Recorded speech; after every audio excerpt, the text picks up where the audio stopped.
Hey everybody, welcome back to another episode of the Gio and Joey Show. We've been off a couple of weeks, and believe it, even though you won't see him on camera, occasionally you may hear like the narrator's voice. You may hear Gio is here with us in the background.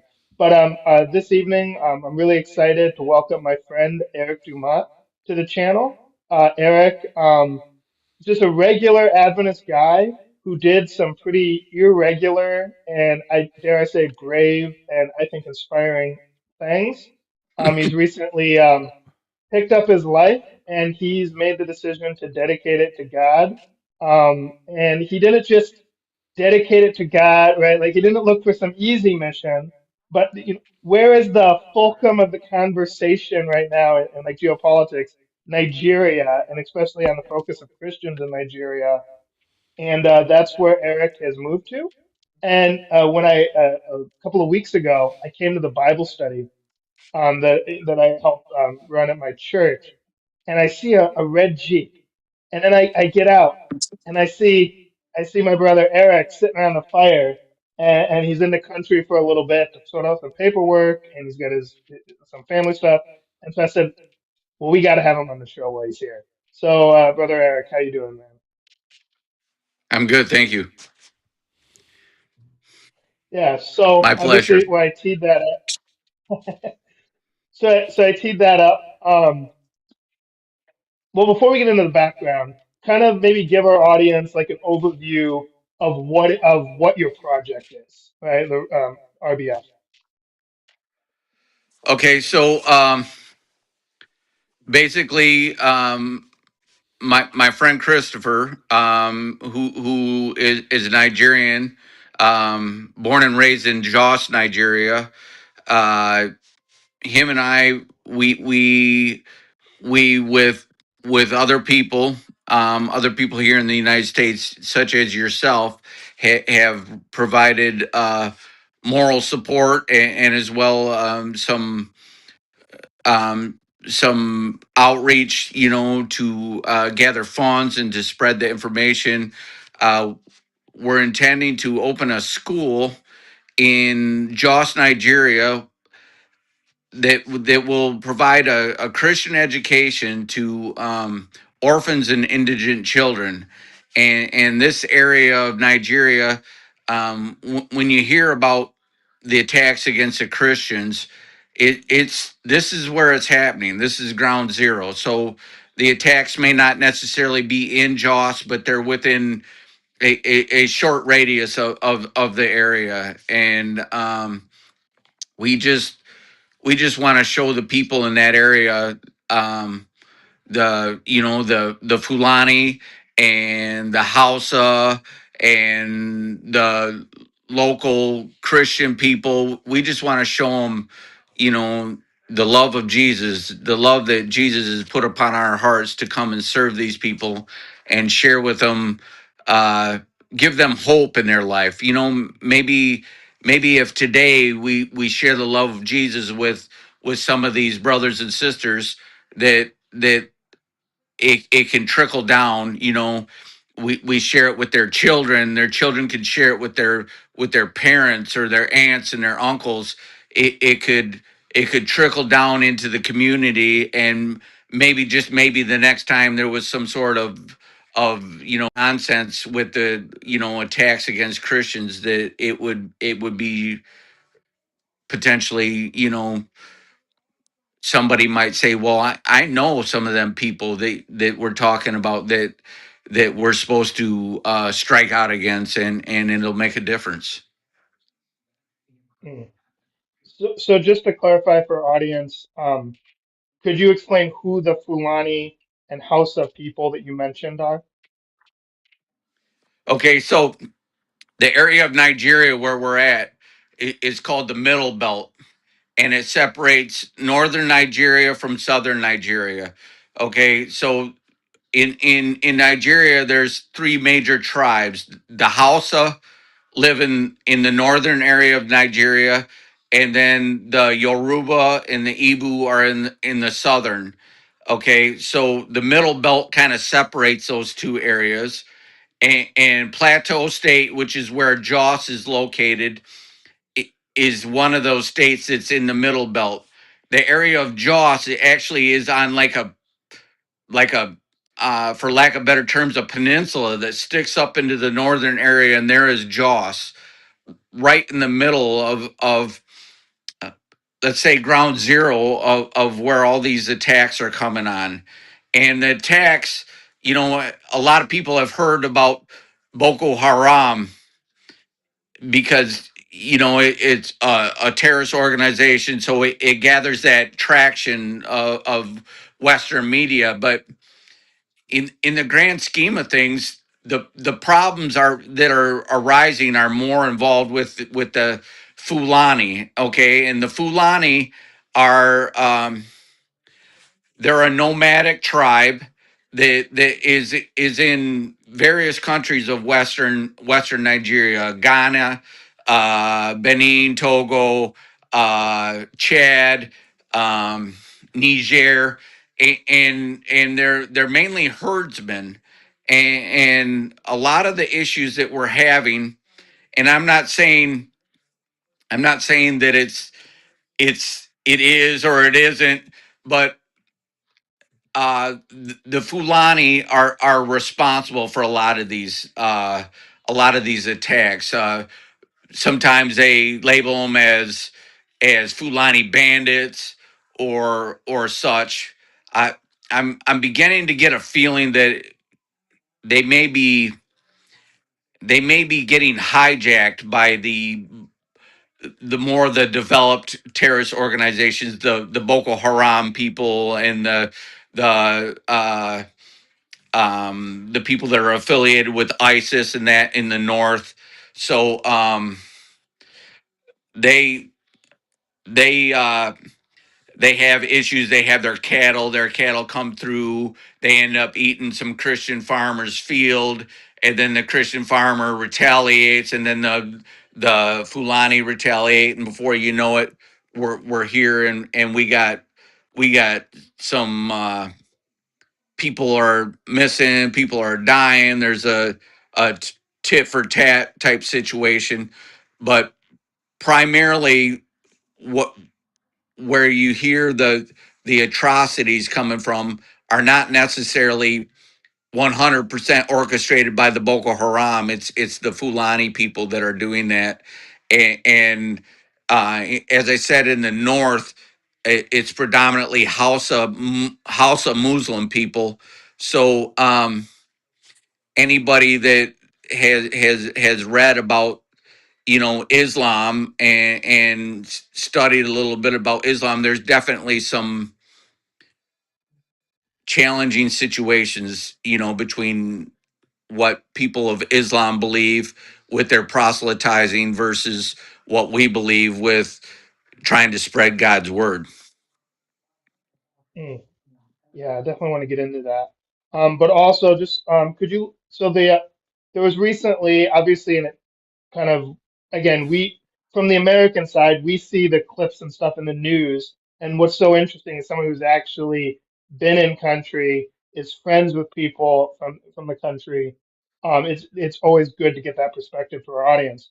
But there was a Palm Sunday attack that really made the news, Fox, CNN, MSNBC, all the rounds here in the American news, where around 30 Christians were killed at a Palm Sunday event.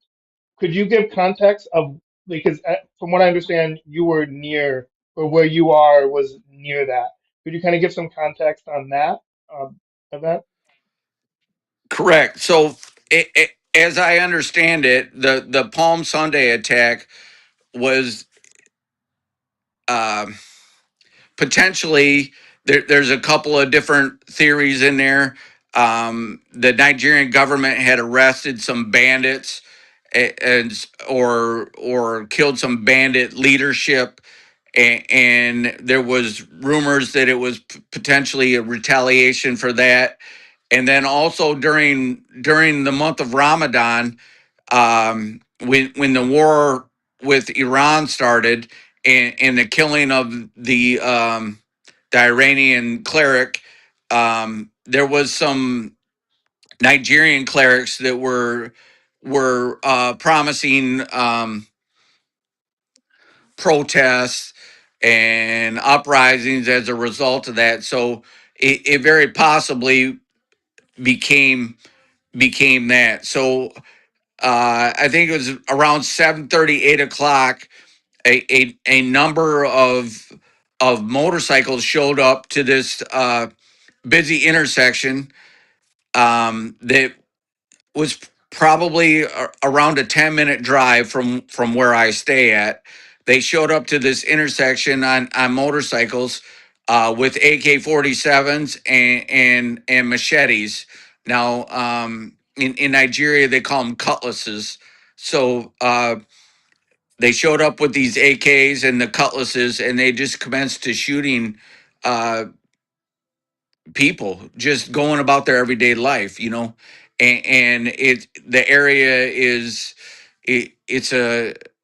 it's frequented by mainly Christian people. So um after the dust settled, there's some debate as to how many people were killed, but we're hearing reports somewhere between 29 and 40 people were massacred that night. Not necessarily all died that night, but some have died subsequently in the hospital.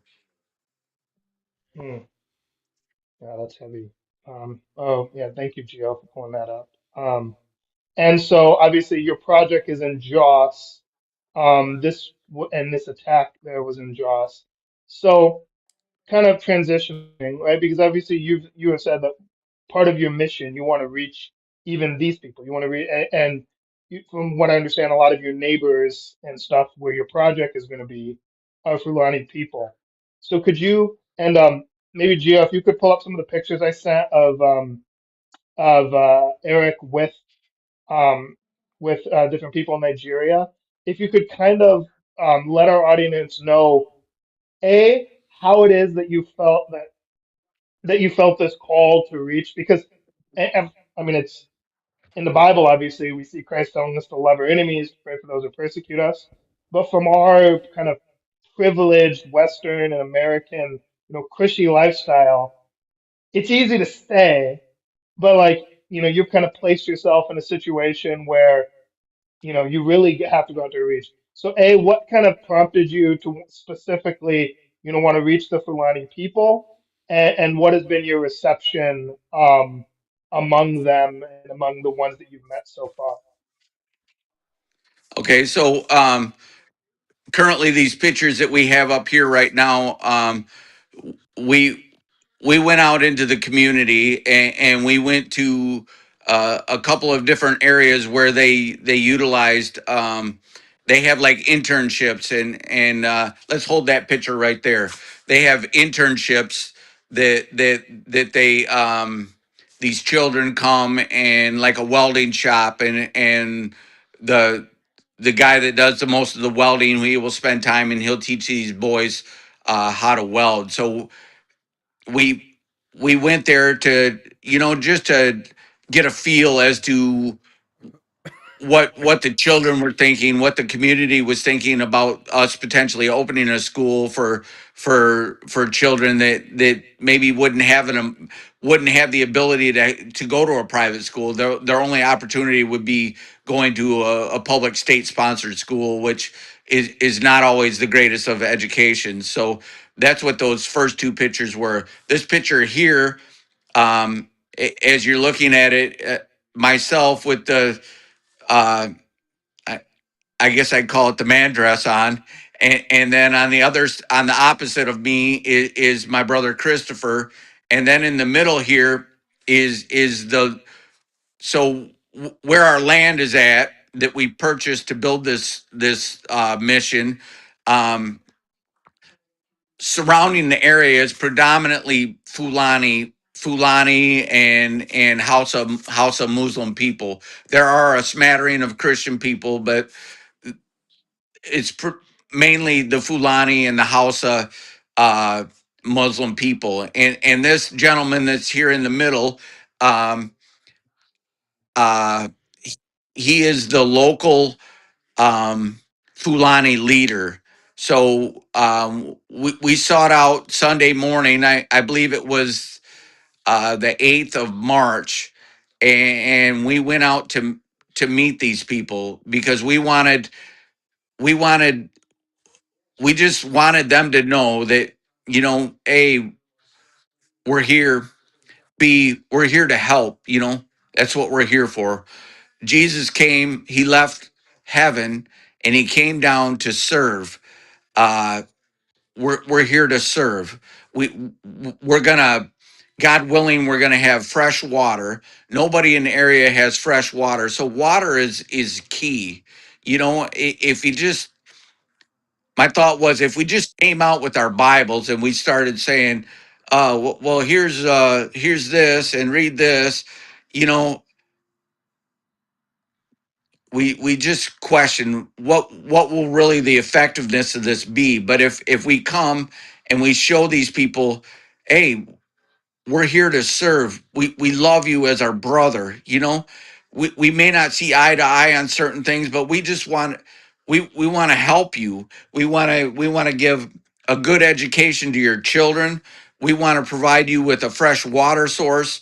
So this was the first Fulani leader, and he's the leader of this little community. That's so the area where we're at is called Fort Burr, but there's like a Fort Burr would be a larger area, and the specific area in Fort Burr where we're at here is called Sabancora, and Sabancora translates as a new beginning, a new place to build, a new beginning. So this gentleman here is the leader of the Fulani in that area, and we walked to his farm. He was out working in the farm, and he took some time away from his work. We sat down, we spoke with him. I told him what my mission is. I told him, hey, my name's Erik. I'm from the United States. Um, I don't know what you've heard about us, what you've heard about anything, but I just wanted you to hear from me first and foremost that we're here to help you, and that we want to open this school, and we want to give a good education. We want to give you guys clean water for your animals, clean water for your families, so we can build trust. And we sat down and we talked with him for a good half an hour, and then as our meeting with him was wrapping up, he looked at me, and he uh everything that we spoke back and forth was translated through Christopher because he was speaking in Hausa. So he said, my brother, I want to give you a new name. So I was like, to me it was an honor, because so far I'm just Erik the Baturi, which is the white man. And he said my new name now is Isagak, and Isagak translates as um there's a piece of ground, and there's a termite mound starting to come out of the ground. It's just raised above the plane of the ground, and as you look at this raised termite mound coming out of the ground, you can notice that it's going to get strong. It's new, but it's going to get bigger, and it's going to be stronger. And that's basically the name that this gentleman gave me. Hmm, very cool. So again, obviously from the outsider perspective, right? We just see, the headlines in the news, and obviously that thing is real, right? There are attacks, but your relationship with your Fulani neighbors has generally been positive. It's been amazing. So keep that picture up there too. I got an explanation about it too. So the very first Fulani man that we met, Christopher and I were there. It was Friday evening. We were getting ready to leave. The sun was just about ready to set, and we saw cattle coming out of the bushes, and so we were kind of looking, and then we didn't see nobody, so we were just pulling off, and then we seen a man come out of the bushes. So we went and talked to him, and he was just a local herdsman, and we talked with him for a while, and told him basically what we were there for, and he was very welcoming. And then shortly after, I'm thinking like maybe somewhere in the second or third week of March, some of the elders from the Rayfield Seventh Day Adventist Church, they went with me to see the mission site. So we were out there with these elders from the Rayfield Church, and it was kind of humorous to me because as we're I'm showing them the land, I'm showing them over here and stuff, and I had told them, I said, yeah, we came out and we met with these Fulani herdsmen, and they're my friends, and most Nigerians are kind of skeptical, and understandably so, skeptical about the Fulani herdsmen. And I said, yeah, they're our friends, and they're like, oh, okay, And sometimes you can pick up when somebody's, for lack of better terms, is patronizing you. And then just as we were getting ready to walk back down the hill to our car, this guy walks out of the bushes over on the other side of the property, and I'm like, oh, well, there's my Fulani friend right there. And I walk over to him and I greet him, and we come back. Him and we walk back to where the elders are, and the elder's wife and daughter, and they began speaking, and they had talked for, I don't know, 5 minutes or so. And the elder's wife, she comes up to me and she says, this man has been, from the time he started talking, has been just singing his praise and how much respect they have for you guys and for you specifically, as to the fact that you took the time on a hot day, and you walked out to our village, and you made an effort to meet our people. You made an effort to meet our leaders, and you explained to them what you're here for, and you offered your water, and you told us about your intentions to give us education and everything. And he just says that the community here is very, very, very supportive of your mission. Hmm. Oh, that's awesome. Um, So these guys so here that we have on the screen, the guy on my right is his title is the Miangwa. Okay, and they have,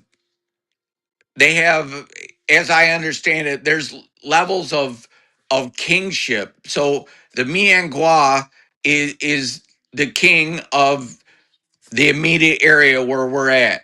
Okay, and I'm assuming he's a Hausa Muslim man. We didn't sit down and split hairs on that one, but he's definitely Muslim. And we went and we had a meeting with him in his hut. I mean, it was like like literally like a hut. It's like something out of the movies. And we sat down in there and we talked, and him and we developed, I mean, it's a beginning stages, but a friendship, and a couple times since then, he's came up to the land when we were up there working, and greeted us, and we've greeted him. We work very closely with his son, um, Umar, and so this is myself with the Miangwa, and then the guy on my left is the district head, and we're at his village meeting with him. So we have the Miangwa on my right, which is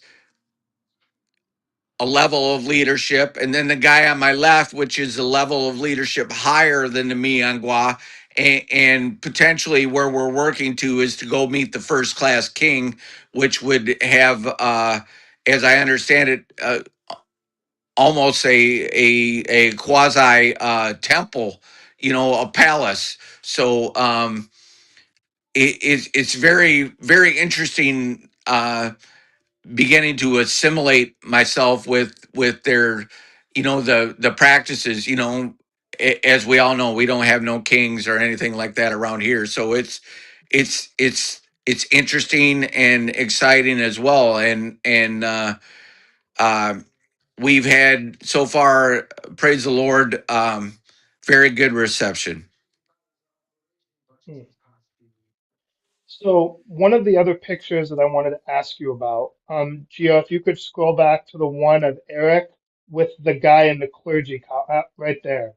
So here in America, again, Nigeria, and I'm trying to think, maybe has it been about a year, maybe a little under a year that before that, right? Nigeria wasn't really on most American or American Christians' radar. We didn't think about it. But whenever the news of the persecution had been going on for a long time, but as it broke through into American news media, American Christians started talking about it more. One of the figures that is indelibly marked on my brain was of a pastor, a Nigerian pastor, kneeling down in the grave, in a mass grave with what looked to be hundreds of Christian bodies. And he was pleading for help from the international community, from Christians around the world, and then even President Trump. And then I looked in more to this guy. His name was Reverend Ezekiel Dachimo. Now, from what I understand, this in this photo, this is Reverend Dachimo. Just so for our audience to Correct. understand, right? Correct. Yes. Could you tell us Yes. about Yeah. how this meeting came about and like how that relationship is going? Yeah. So we my brother Christopher has a friend that is uh, a very close friend of Reverend Dachimo's daughter, almost like a family member. So we, from the time I got there in February, we had been working to set up this meeting with Reverend Dachimo. So it finally came to fruition, and we drove to where he lives at. Um, Burkina Ladi, I believe, is the name of the town, and Reverend Dachimo is from the Cochin Church, I believe, Cocin, and Hmm. he he's been a very outspoken and may I say a polarizing figure in this struggle against radical Islam, and I when we got in there, we introduced ourselves, and he introduced ourselves, and I had a few words to interject, and then he just tied into me with one of the most powerful, just like sucked the wind right out of my lungs. 30-minute just nonstop s- story about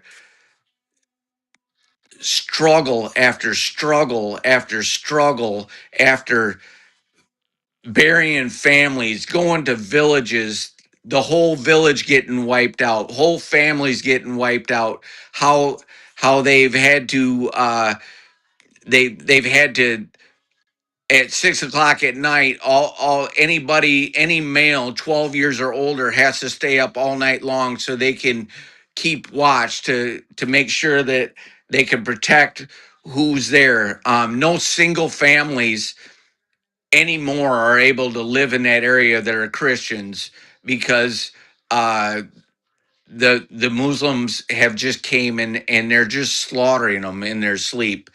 Um, it was right next to overwhelming sitting there listening to him tell this story. I can remember uh, praying as I'm listening to him that because I was beginning to feel almost like a nausea, like I was getting dizzy from because it was overwhelming hearing you could sense it in his voice and hearing the pain, and then he had binders that he opened up and was just flipping through these binders, and everything documented. I mean, just things that, we didn't sit there and stare at it, but you could see as he was flipping, just bodies and burned out houses, and more bodies in the streets, bodies in the houses, bodies in the bushes, people with machete, cutlass chops in their necks, their shoulders, their arms, burned bodies, everything. It just was, it was almost too much. They I guess when it was all said and done, when we decided to get up and finish our good discussion that we had, we came to the conclusion that you know that that we're here to love our enemies. Uh, a friend that I met, he told me one of the most profound things that he ever heard was, uh, that when it said, if somebody slaps you on one side of your face, turn your cheek and let them slap you on the other side of your face. If somebody goes to take your shirt, give them your pants. Love your enemy.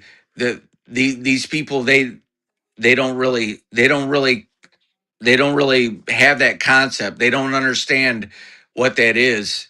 And so, Brother Dachimo and I, we decided that, we came to a conclusion that we need to love these people with all of our hearts, and we need to somehow show them the love of God, the love of Jesus, because, um, as Christians,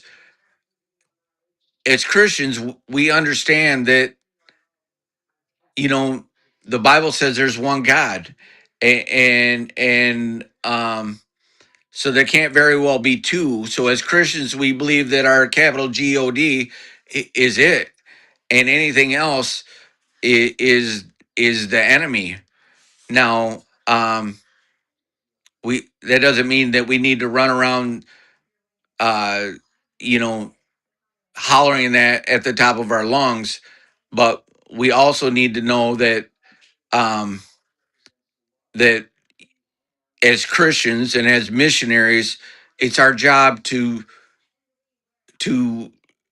to teach the Gentiles, and obviously we want to provide support to as many Christian people as we can, but, um, we want to teach Jesus' love to those that don't know who Jesus is, and in the long run, that's what we're there for, and I would think that had I had to have been there since 2023, and the numbers, I think he kept stating something like 510 people since 2023 that he's had in mass graves, buried these people, that are just killed for their faith. That if I had to, if I had to have gone through those heartache after heartache after heartache, you too would begin to become a little gritty towards these people. Mm, wow. Um, that's just one of those perspectives, and obviously, because we know each other, I've heard these stories, and yet I can hear it again and again, and it still hits in a different way. Because it's one thing, whereas I feel like in Western Christianity and what even in Western Adventism, we we talk about the fact that we know persecution is coming to the U.S., right? And there's what I call, I don't want to say it's minor, because I mean I think anytime anybody suffers with a faith, it's bad. But compared to this, it's nothing. Like it's a baker. right? Can't having his livelihood canceled, but he's still alive. He still lives in a very wealthy country. Like, in other words, even with what we talk about as persecution here, when you compare it to what you're talking about in Nigeria, it like it almost even feels calling them the same word feels inadequate. Um, Sure. and I guess what would be, because I'm going to ask you some questions about the start of your mission and how you made that decision. But while we're still on this kind of transitioning, just in your time that you've been in Nigeria, getting to know people and getting to know the Christians you've gotten to know down there. Um, are there any lessons from their experience and their resilience within their experience that you would want to like maybe give to our fellow Western and American Christians, that you think could strengthen their faith or give them some hope for the future?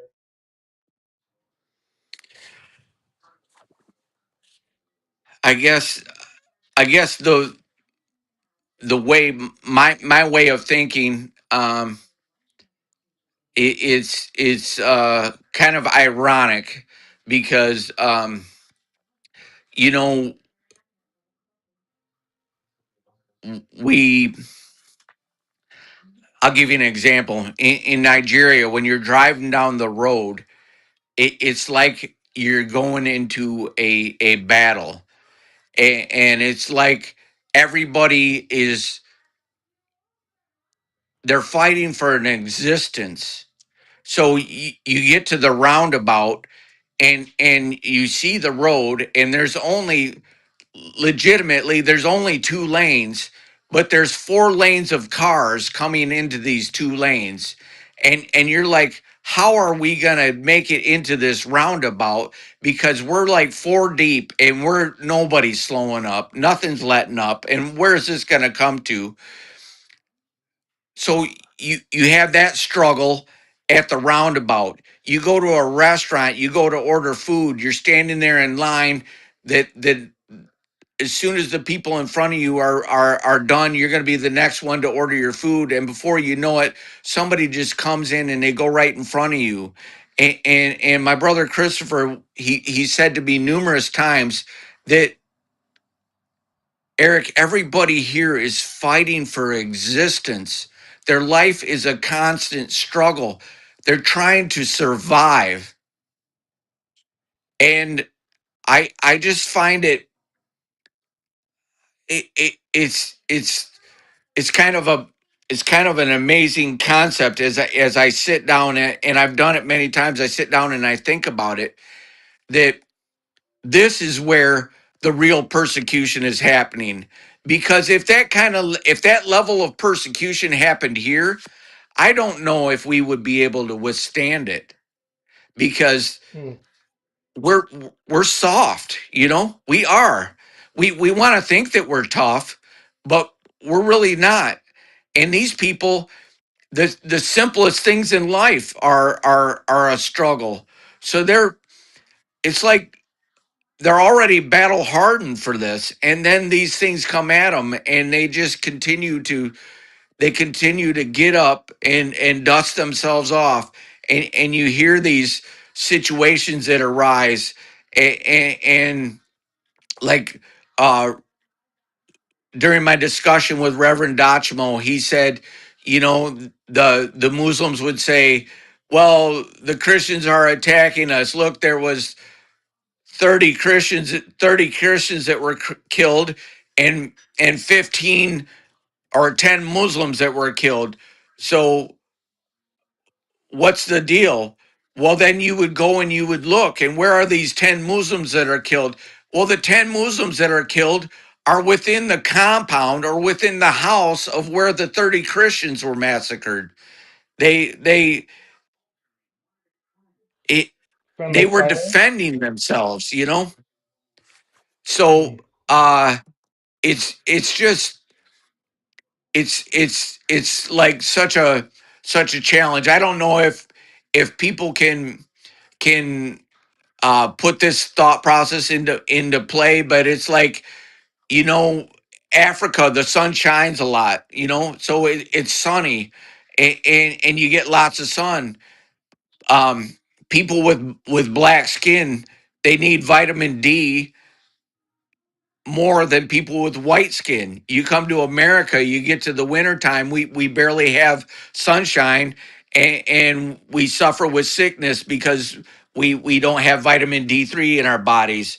But yet we don't need as much vitamin D3 because of the color of our skin. The Africans need more vitamin D3 because of their color of their skin. The melanin inhibits them absorbing the vitamin D3 from the sunshine. It's all it's like it's like God was continuously, I mean, before the situation even arose, God was preparing us for these situations. If you pick up what I'm putting down. Well, just that depending where we live, right? God is has made it so that we're, people who live in certain places, right, where they're not going to get as much sun, they absorb it better. People where they're going to get too much sun, right, they don't absorb it as much, right? Is that kind of what you mean? Correct. The ability of And I think, humans to adapt is definitely one of those yes, evidences of God's is grace. amazing. Yes. Hmm. So kind of moving now, taking a couple of steps back. Obviously, you've explained, kind of what you guys are doing there, right? Your experiences in Nigeria. What makes someone, right? They're living in America. They got just a regular job. What prompted you? Kind of tell our audience the story of how you went from living in America to making this decision to sell everything and to give your time to God in not just anywhere, right? You could have chosen, maybe Mexico. It's got nice warm weather and it's mostly Christians around, but you're in a place where there's real physical threats. Kind of tell us that story. So I decided to I've kind of always wanted to go to Africa. So I decided to go to Africa, and my initial thought was I was just gonna um try and establish, maybe a home church or something like that. And during my time there, I came in contact with my brother Christopher, and my brother Christopher was like, Eric, we we we, we need you. We need you to develop this. We need people with your heart and your willingness to come here and to help us make a difference, and all during this time at your Friday night Bible study, um, we started reading that a book. I always struggle with the name of it, but we started reading a book that was based on the Jones and Jones and Wagner. Wagner 1888 message, and I just, to me, it's just the Holy Spirit. I'm just giving a testimony of how the Holy Spirit uh, prepared me for this. So I'm reading this message, this compilation book on the 1888 message, and as I'm going through it, I'm just like, oh wow, this is amazing, and we most of us have heard the story about that Sister White says, had we of at the General Conference in Minneapolis in 1888, had we adopted the message of Jones and Wagner, that we were prepared for Jesus to return, and Hmm. obviously we didn't, because Jesus didn't return. So as I'm going through this, it's getting me to dig deeper in, and I was listening to David Gates, one of my favoriteest missionaries. The stories that he tells, and David Gates was talking about a very similar thought process of righteousness by faith, and how he felt like there had been multiple attempts by the Holy Spirit for this righteousness by faith mission to be accomplished within the Adventist movement, but yet we had failed, and failed miserably, because Jesus had not yet returned. So he stated that the last one, I believe, was in 2005. And I just I just began to think about, okay, I other than, we all have mistakes that we make in our life, but other than that, I would get up, I would go to work. I had,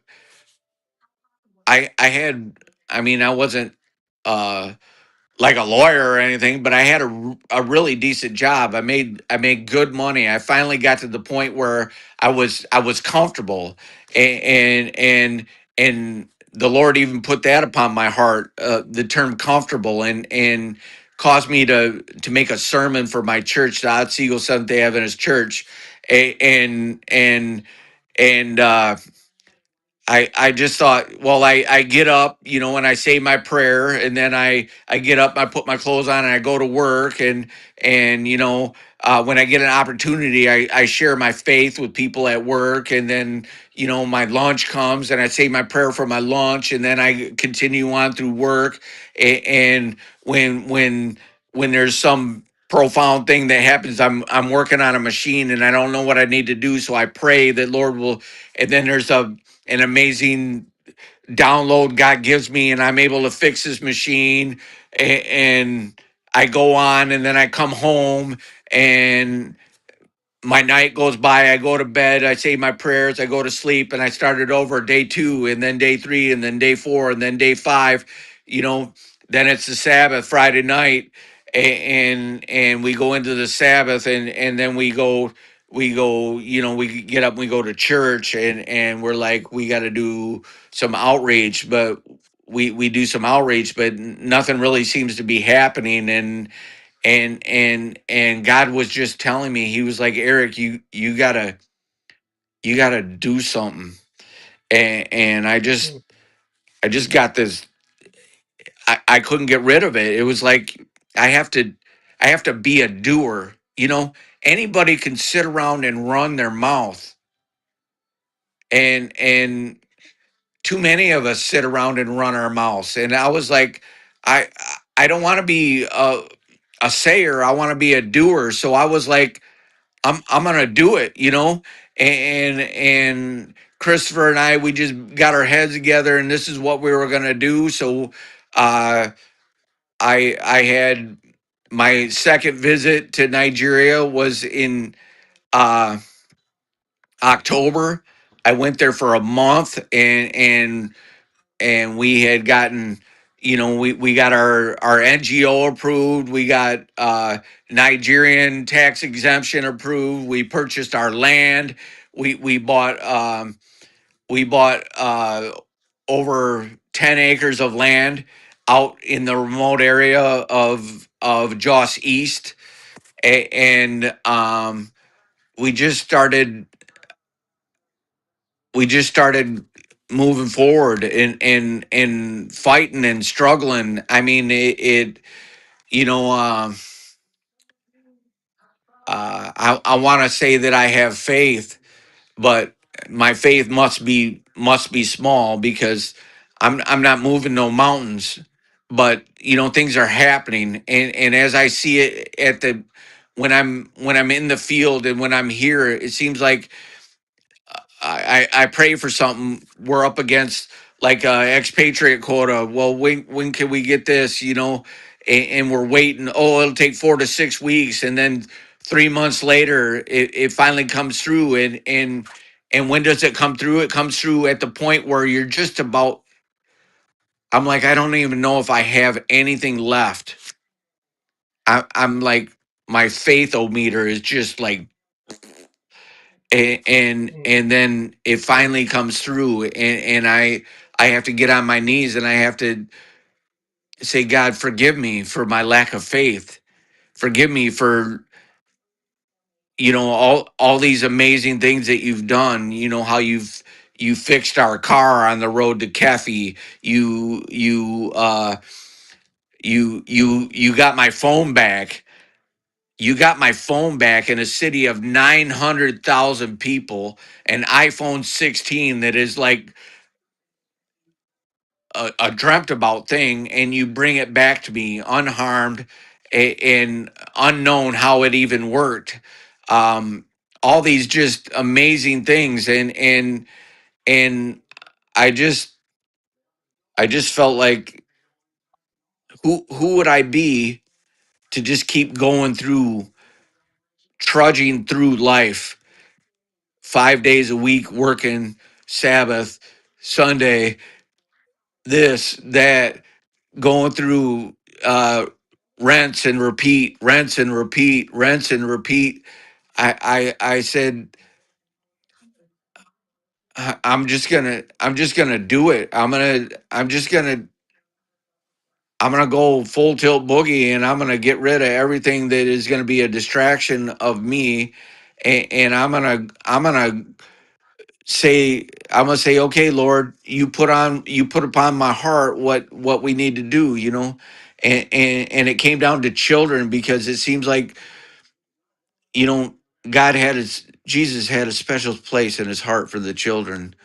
And I was like, you know, if we can change the hearts of the children before they get hardened, maybe the children can help change the hearts of their parents. And Mm, and maybe this will progress and it'll spread. And I feel like the time frame that we're in right now, we're in, I feel like we're, the springtime has come, the leaves are out on the trees, and now we've seen that the fruit set is on, and we're waiting for that rain to finish the fruit. I believe that's where we're at in Earth's history. We're waiting for that rain to finish the fruit. And I pray, I pray, and I try to share my faith. I try not to waver. Sometimes I'm over there and I'm so disappointed. I feel so discouraged, and I gotta just swallow it, because I got my right hand man Christopher, and I'm like, I I can't let him know that I'm the leader. I can't be discouraged. I gotta be the one with the stiff upper lip. I gotta be the one that trudges on, and I gotta pray. So God, through this process, God's given me a system, a system of, you know before I go to bed, I just got to pour it out. I got to get on my knees and just pour it out, everything, empty everything that I have inside of me, and then go to sleep. And then the first thing that I do when I get up in the morning, I get right out of bed on my knees, and I empty it out again. And then I get up and I brush my teeth, and I do, just crack my neck a little bit, and proceed into the day. I get my Bible out and I go read. I go sit on my front porch, and I read my Bible, and everybody walks by and they can see Erik sitting on his front porch reading his Bible. And then I get up, and now I can check my phone and see, well, who's reached out, what's happened overnight, what is the mission for today, where are we going, reach out to Christopher, and greet him for the day, and prepare for whatever God is put on our path for that day. mm. So, I mean, there's just so much. I mean, I could go on. I could go on for you for like 6 hours, and I feel like we wouldn't exhaust the conversation. But I'm gonna have one more practical question, and I'm gonna make an appeal at the end. But first, I felt impressed. So one of my favorite people from American history is Teddy Roosevelt. And when you were saying you want to be a doer, made me think. I'm just gonna read this for our audience. It's his Man in the Arena speech. He said, "It is not the critic who counts, not the man who points how the strong man stumbles, or where the doer of deeds could have done them better. The credit belongs to the man who is actually in the arena, whose face is marred by dust and sweat and blood, who strives valiantly, who errs, who comes short again and again, because there is no effort without error and shortcoming, but who does actually strive to do the deeds, who knows great enthusiasms, the great devotions, who spends himself in a worthy cause, who at the best knows in the end the triumph of high achievement, and who at the worst, if he fails, at least fails while daring greatly, so that his place shall never be with those cold and timid souls who know neither victory nor defeat. Teddy Roosevelt. And I just, obviously he was, speaking that in a broader context, but I think as Christians, I think you're kind of showing the Western church that we need to wake up and be doers of deeds. James says, right, faith without works is dead, and so that's kind of came into my heart. But in closing, my final question. So, for Christians, maybe they've been pew warming in America a little too long. Maybe they've gotten a little too comfortable. But they've heard your story, they've heard your testimony, they've heard about the school and your work with the Fulani, and they want to get involved, right? Like, how can people in the audience, how can they contact you? What are some needs that you have? And potentially, if there was anybody who, thank you, Gio. If there was anybody who wanted potentially maybe to come out and help you, whether it was longer term or even short term, could you kind of expound on how people can be involved, whether financially or physically or just in any other way? Okay, so first and foremost, the most important thing is prayer. Um, as we pray and we open our hearts to the Holy Spirit, God will show us. He will lead us exactly where we need to be, and He will open these doors to us exactly what it is that we need to do. So first and foremost, I plead for prayers that people will pray for this mission, the mission of righteousness by faith empowerment foundation. That is the name of our NGO, Righteousness by Faith Empowerment Foundation.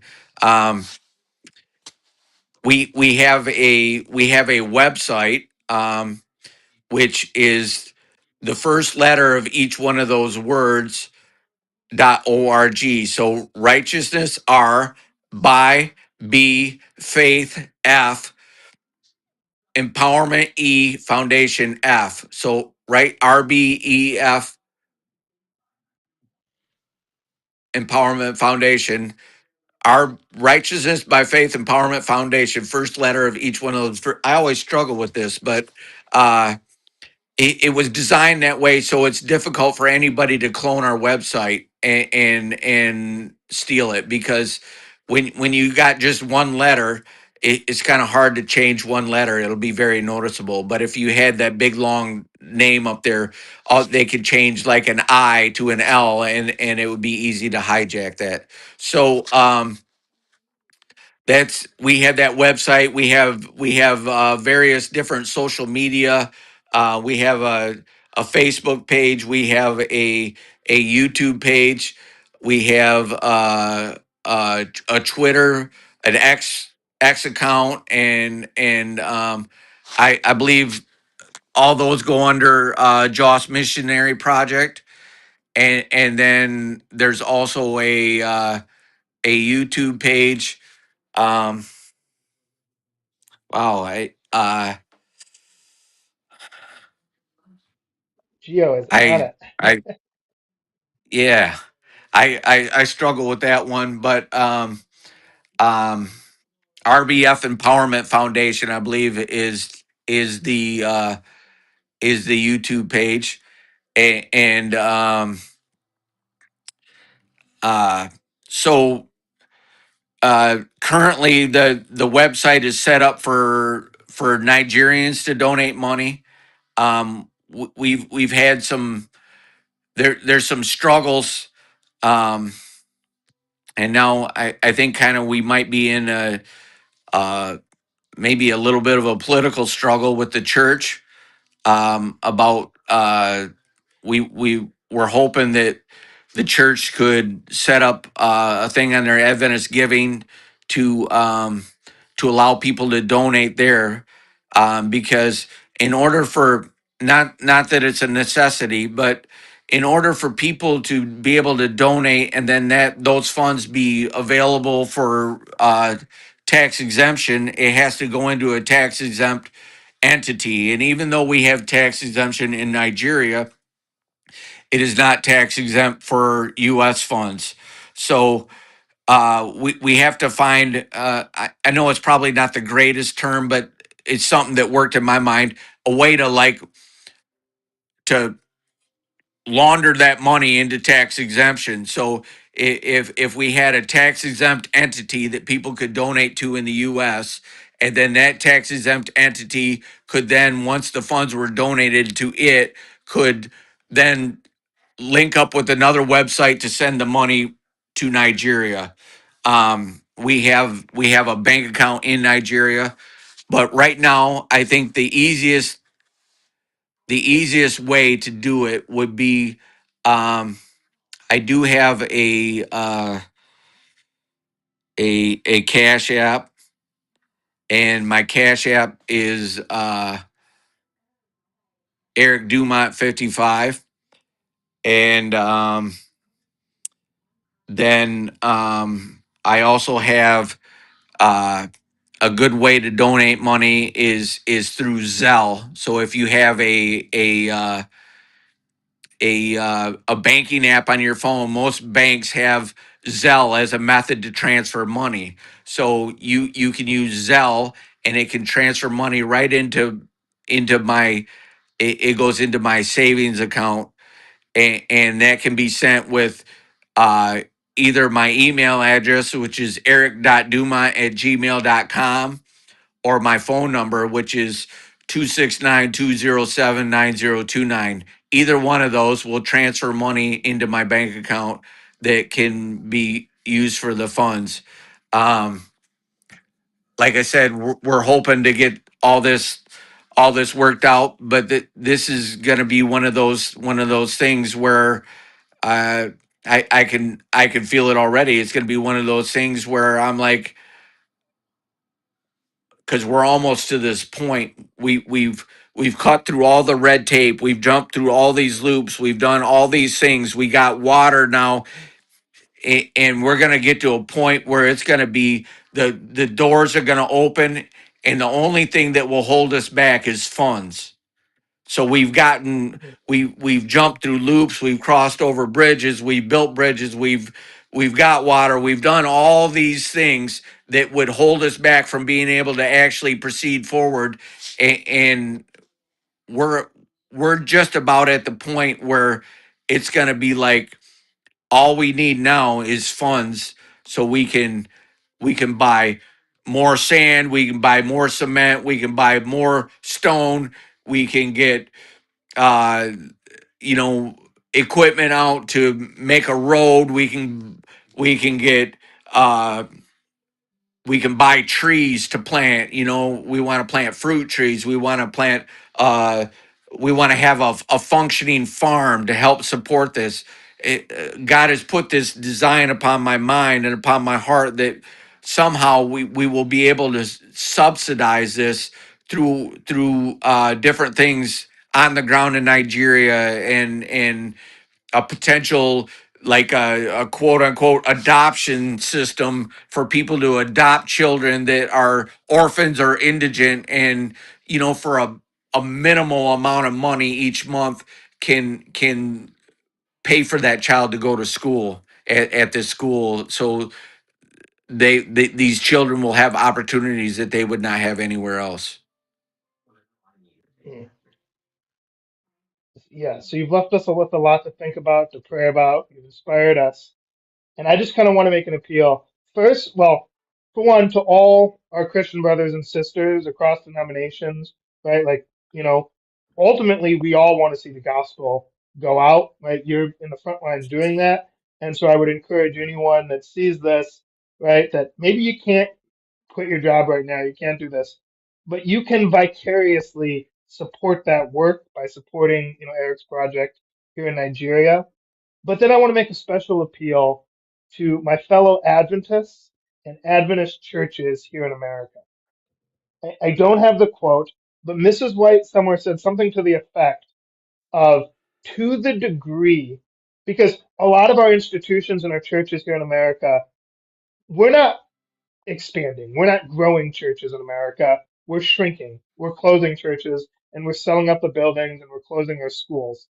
But Mrs. White, and I wish I had the quote on me, but she said something to the effect that God will bless our churches and our institutions in America directly proportional to the degree to which we support foreign mission fields. And I'm not going to get long into this, as I know we have to wrap up, but one of the stories that Elder Ron Kelly has told that inspires me is how Village Church here in Barron Springs was dying. It was bitterly divided, and it was dying right when he came there.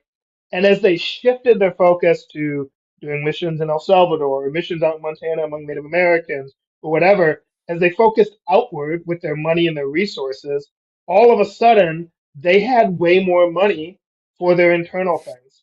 And so my appeal to my fellow American Adventists is, obviously there's many different missions, but obviously you've heard Eric here, and I think that as American Adventists, we can fund this school, right? We can send Muslim and Christian and all these children in the community around you. We can send a lot of them to this school, and so I would just make an appeal specifically to my fellow Adventists here in America that they would that they would pray about it, and that they would keep in track, that they would pray about Eric is doing it, and that, yeah, maybe instead of your next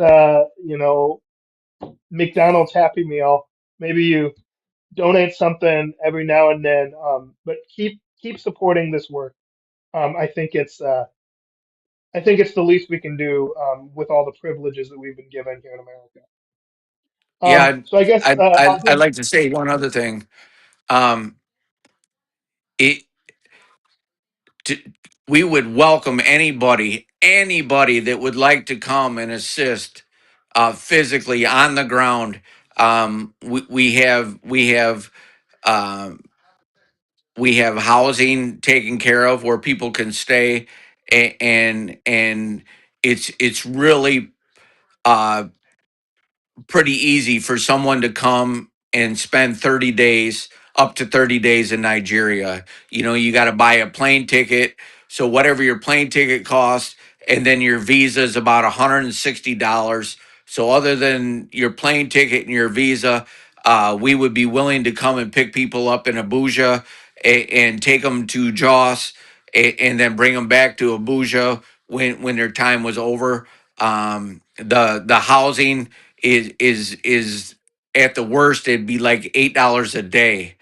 So it's pretty simple. Not a whole lot of red tape to get somebody to come up to 30 days. And once you get beyond 30 days is where things get a little tricky. But we would love to have anybody, if you want to come and cook food for a month, come and cook food for a month. If you want to come and and pull bushes out of the ground, come and pull bushes. We got plenty of bushes to get pulled out of the ground.